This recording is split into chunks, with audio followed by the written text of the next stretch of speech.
गोस्वामी तुलसीदास कृत अमर कृति श्री रामचरितमानस के 46वीं कड़ी के साथ मैं एक बार फिर अरुण कुमार। अभी तक हम लोगों ने देखा कि किस प्रकार से दोनों भाई राम और लक्ष्मण गुरु जी की आज्ञा से यज्ञशाला भ्रमण करने के लिए निकले और वहाँ छोटे छोटे बच्चे जो अगल बगल के थे कौतूहल से सबको दिखा रहे हैं कि ये यहाँ है वो वहाँ है।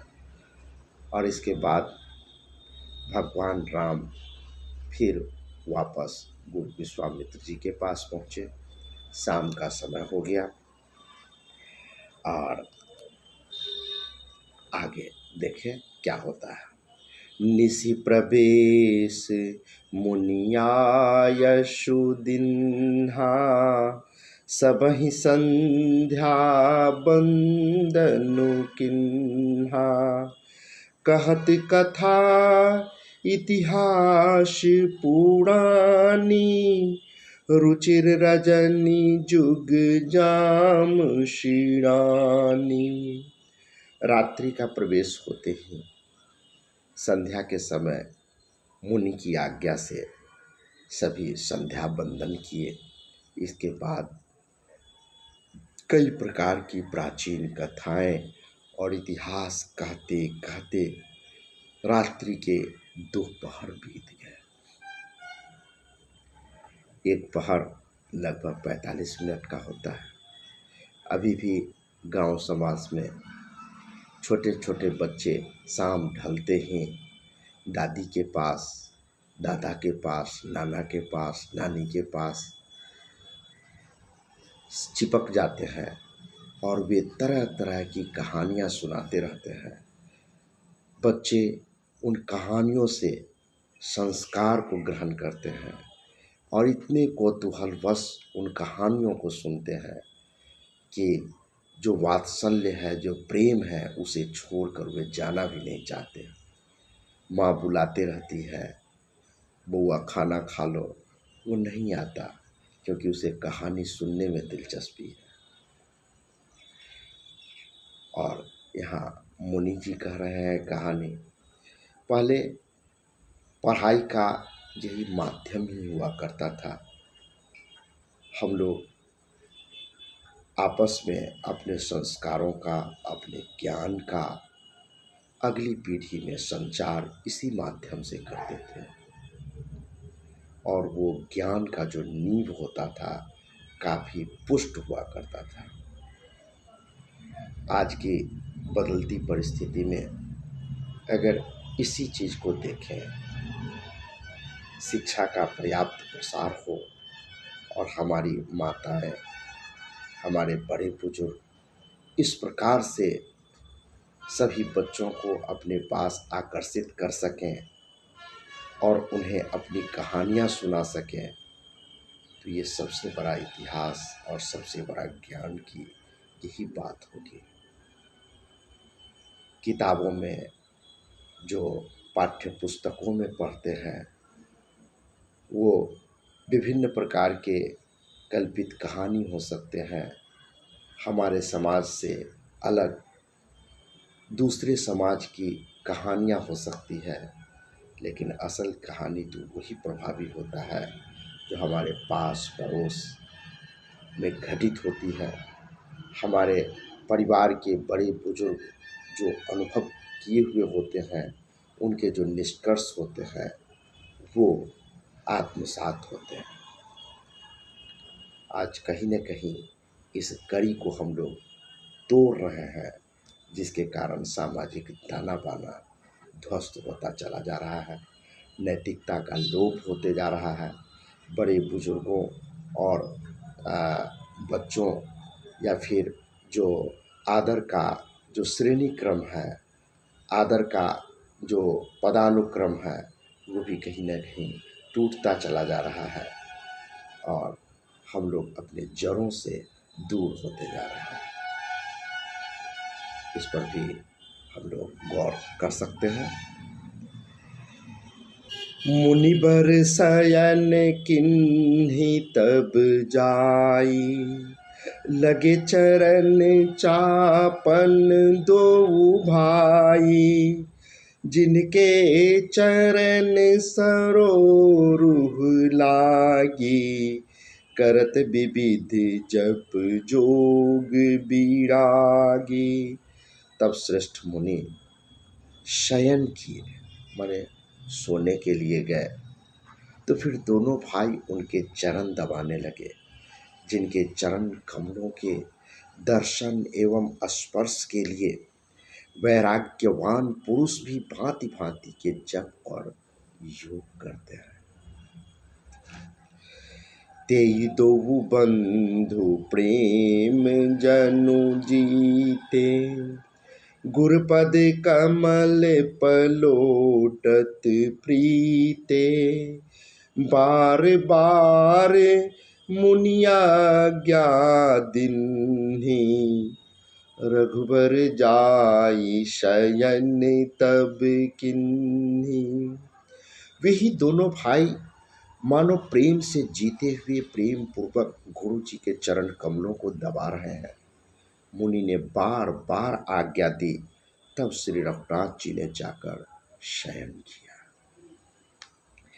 चापत चरण लखन उर लाए, सभय सप्रेम परम सचुपाए। पुनि पुनि प्रभु कह शोभहु ताता, पौधे धड़ी उर पद जल जाता। श्री राम के चरणों को हृदय से लगाकर भय और प्रेम सहित परम सुख का अनुभव करते हुए लक्ष्मण जी उनको दबा रहे हैं। प्रभु श्री रामचंद्र जी ने बार बार कहा, हे तात अब सो जाओ। तब वे उन चरण कमलों को हृदय में धारण कर लेट रहे। उठे लखनु निशि विगत सुनी, अरुण शिखा धुनि कान।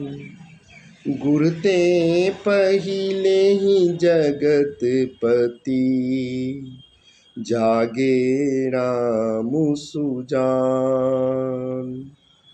रात बीत गई। जब मुर्गे का सुबह में शब्द सुना तो लक्ष्मण जी उठे। जगत के स्वामी सुजान श्री रामचंद्र जी भी गुरु जी से पहले ही जग गए थे। सकल शौच करी जाई नहाए, नित्य निबाही मुनि ही शिर नाए। समय जानी गुर आयसु पाई, लेन प्रसून चले दो भाई। सब शौच क्रिया करके वे जाकर नहाए। फिर संध्या अग्निहोत्र आदि नित्य क्रम समाप्त करके उन्होंने मुनि को मस्तक नवाया। फिर पूजा का समय जानकर गुरु की आज्ञा पाकर दोनों भाई फूल लेने चले। भूप बागु बर देखे हूँ जाई, जह बसंत ऋतु रही लो भाई। लागे बिटप मनोहर नाना, बरन बरन बर बेली बिताना। उन्होंने जाकर राजा का सुंदर बाग देखा, जहाँ वसंत ऋतु लुभाकर रह गई है। मन को लुभाने वाले अनेक वृक्ष लगे हुए हैं। रंग बिरंगी उत्तम लताओं के मंडप छाए हुए हैं। नव पल्लव फल सुमन सुहाए, निज संपत्ति सुर रूख लजाए। चातक कोकिल कीड़ चकोड़ा, कूजत बिहग नटत कल मोड़ा। नए पत्तों, फलों और फूलों से युक्त सुंदर वृक्ष अपनी संपत्ति से कल्प वृक्ष को भी लजा रहे हैं। पपीहे, कोयल, तोते, चकोर आदि पक्षी मीठी बोली बोल रहे हैं और मोर सुंदर नृत्य कर रहे हैं। मध्य बाग सरुसोह सुहावा, मनीषोपान विचित्र बनावा।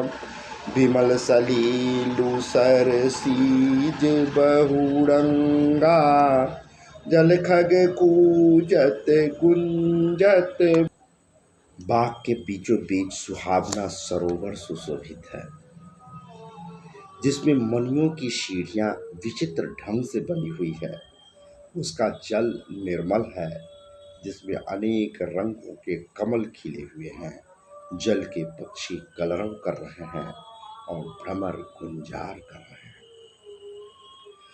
बागुतरागु बिलो की प्रभु, हर से बंधु समेत।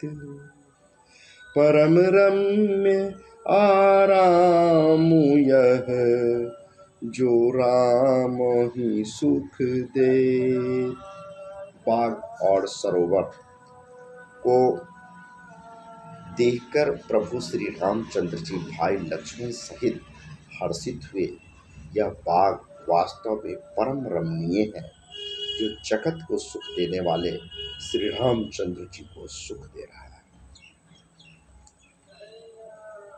चहुदिशि चीतई पूछी मालीगण, लगे लेने दल फूल मुदित मन। तिहि अवसर सीता तह आई, गिरिजा पूजन जननी पठाई। चारों ओर दृष्टि डालकर और मालियों से पूछकर वे प्रसन्न मन से पत्र पुष्प लेने लगे। उसी समय सीता जी वहां आई। माता ने उन्हें गिरजा जी की पूजा करने के लिए भेजा। संग सखी सब सुभग सयानी, गावही गीत मनोहर बानी। सर समीप गिरिजा गृह शोभा, बरनी न जाई देखी मनु मोहा। साथ में सब सुंदरी और शयानी सखियां हैं, जो मनोहर वाणी से गीत गा रही हैं। सरोवर के पास गिरिजा जी का मंदिर सुशोभित है, जिसका वर्णन नहीं किया जा सकता। देखकर मन मोहित हो जाता है। मज्जनु करी सर सखिन समेता, गई मुदिति मन गौरी निकेता। पूजा किन्हीं अधिक अनुरागा, निज अनुरूप सुभग बरु मागा। सखियों सहित सरोवर में स्नान करके सीता जी प्रसन्न मन से गिरजा जी के मंदिर में गई। उन्होंने बड़े प्रेम से पूजा की और अपने योग्य सुंदर वर मांगा। एक सखी सिया संगु बिहाई, गई रही देखन फुलवाई। तेहि दो बंधु बिलो के जाई, प्रेम विवश सीता पहियाई। एक सखी सीता जी का साथ छोड़कर फुलवाड़ी देखने चली गई थी।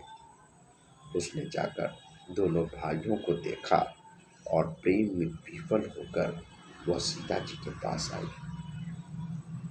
तासु दशा देखी सखिन, पुलक गात जलु नैन।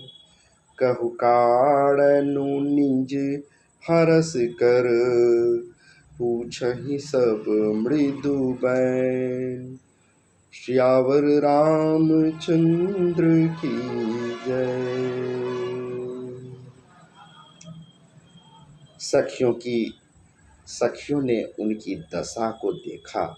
उसका शरीर पुलकित है, नेत्रों में जल भरा है। सब कोमल वाणी से पूछने लगी कि अपनी प्रसन्नता का कारण बता। इसी के साथ आज यहीं विराम देते हैं। पुनः अगली कड़ी में आगे मिलेंगे। तब तक जय हिंद, जय भारत, जय श्री राम।